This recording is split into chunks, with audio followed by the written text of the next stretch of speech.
I want to take a break from ghost stories for a minute to talk to you about witchcraft in Appalachia. Now, as long as there have been people living in these hills and hollers, there's been a belief in witchcraft present. And for the very early settlers and pioneers, it was perceived as a very real threat to everyday livelihood. Witches could enchant your rifle so it wouldn't shoot straight. They could put a blight on your crops. They could lame and kill your livestock. And should they wish to, they could even put a curse on you. Now, what would you do if you found yourself the victim of one of these witches? Counter magic. Say, for example, your cow started producing bloody milk. You would take that milk out into the yard, dig a hole in the ground, pour the milk in it, and then you would beat the milk with a stick that had a nail in it. And this was thought to, in turn, injure the person who had cast the spell.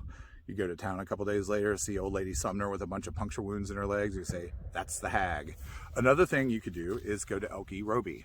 Now, Elky Roby was an immigrant from England in the mid-1700s, and he's buried in one of these graves behind me right here. They're all too eroded to tell exactly which one. But he was renowned counter magician, and how he would remove hexes and curses is pretty interesting. He would take a board, and then he would use charcoal to draw an outline of the witch on it. He would place that board against the trunk of a tree facing south. Then he would take a rifle and the silver bullet, like so. He'd spit something on it, which is unknown, but every exorcist worth their weight in pea soup has to have a couple secrets, right? He'd say an incantation, and then he'd fire at the outline.